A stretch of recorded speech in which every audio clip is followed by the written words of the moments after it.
नमस्कार. महासागरच्या खरी-खरीमध्ये मी ऐश्वर्या शिंदे आपलं स्वागत करते.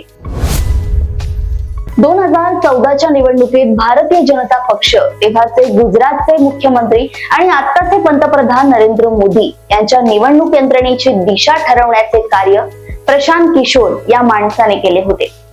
त्यावेळी तेव्हाच्या युपीए सरकारच्या बाबतीत प्रतिकूल हवा होती आणि भारतीय जनता पक्षाला अनुकूल वातावरण होते. त्यावेळी वेगवेगळ्या घोषणा आणि प्रचाराचे नवनवीन फंडे तसेच मोदीजींनी कोणती आश्वासने द्यावी, काय बोलावे याचा आराखडा प्रशांत किशोर देत होते असं म्हणतात. अशी ही माहिती आहे की अच्छे दिन आने वाले हैं, हर साल 2 करोड नौकरियां देंगे वगैरे सारख्या घोषणा तयार करण्याचे कार्य याच महाभागाने केले होते. त्यासाठी भारतीय जनता पक्षाने त्यांना भरपूर बिदागीही दिली असे म्हणतात. प्रशांत किशोर हे नावाने प्रशांत असले तरी ते नेहमीच अशांतच असतात असं दिसतं. मोदी सरकार सत्तेत आल्यावर हेच प्रशांत किशोर अशांत झाले आणि त्यानंतर गेल्या 10 वर्षात त्यांनी अनेक घरठाव केले. त्यात आपल्या ओरिजिनल उद्धव बाळासाहेब ठाकरे यांच्या शिवसेनेचाही समावेश आहे. बिहारचे मुख्यमंत्री नितीश कुमार यांनी त्यांना पक्षातही स्थान दिले होते. इतरही अनेक पक्षात त्यांनी आपले हातपाय पसरले होते. अंदाजे 2-3 वर्षांपूर्वी त्यांनी काँग्रेसकडे वळायचे ठरवले. त्यासाठी त्यांनी सोनिया गांधी, राहुल गांधी आणि प्रियंका गांधी या तिघांनाही आपल्या कार्यकलापाबद्दल आणि काँग्रेसच्या भविष्यकालीन योजनांबाबत अनेक उपाय सुचवण्याचे मान्य केले होते.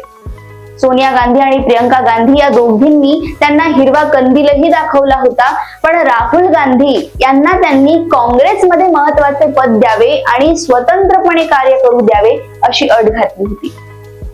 राहुल गांधी यांनी त्यांचा हा प्रस्ताव फेटाळून लावला. पक्षाबाहेरून सल्लागार होणे वेगळे असतं आणि पक्षात पद देणे ही वेगळी गोष्ट असते, हे त्यांनी प्रशांत किशोर यांना समजावून सांगितले. काँग्रेस हा जुना पक्ष आहे. या पक्षात एकाएकी वरची पायरी चढता येत नाही. तुम्हाला जर वरचे पद दिले तर त्याचा तुम्हालाही फायदा होणार नाही आणि आम्हालाही फायदा होणार नाही. यापेक्षा तुम्ही सल्लागार राहा.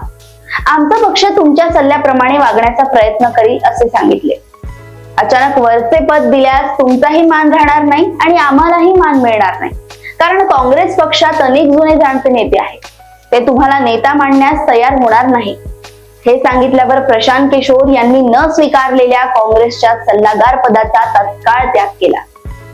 तेव्हापासून त्यांच्या मनातील काँग्रेस विषयीची खुन्नस ते वेळोवेळी व्यक्त करत असतात.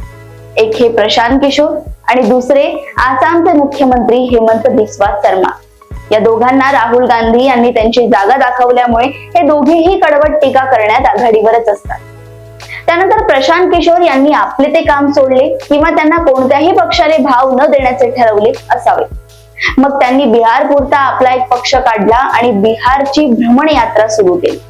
तिथेही त्यांचा फारसा निभाव लागला नाही. तेव्हा आता पुन्हा प्रशांत किशोर भाजप शरण झालेले दिसत आहेत. पक्षात कुठलेही स्थान नसल्यावरही हे प्रशांत किशोर भाजपाला 300 जागा मिळतील, 350 जागा मिळतील अशी विधाने करताना अनेक वृत्तवाहिन्यांवर दिसतात. त्यांच्या या मोदी गाण्यामुळे भारतीय जनता पक्षाच्या श्रेष्ठींमध्ये त्यांनी पुन्हा शिरकाव केला. पण आता 2014 सारखी मानाची जागा त्यांना भाजपने दिली नाही. प्रशांत किशोर यांना नितीश कुमार यांनीही फारसा भाव न दिल्यामुळे नितीश कुमार यांच्यावरही ते टीकात्मक बोलत असतात. आता या प्रशांत किशोर जवळ कोणतीही अभ्यासू टीम नाही. त्यांचा सारा कारभार एकमेव माहितीवर आधारित आहे. पण म्हणतात ना, खंडहर बता रहे हैं इमारत बुलंद थी, अशी या प्रशांत किशोर यांची परिस्थिती आहे. सध्या ते घराचेही नाहीत आणि घाटाचेही नाही. अशा परिस्थितीत एखादा मार्का बैल जसा दुगाण्या झाडतो तशा दुगाण्या हे अशांतराव झाडत असतात. त्यांचे आत्ताचे अनेक अंदाज सपशेल चुकीचे ठरले आहेत. हिमाचल प्रदेशमध्ये काँग्रेसची सत्ता येणार नाही असे ठामपणे त्यांनी सांगितले होते. त्यामुळे त्यांच्या अशांतपणाचे नमुने म्हणून त्यांची विधाने या कानाने ऐकावी आणि त्या कानाने सोडून द्यावी अशीच आहे.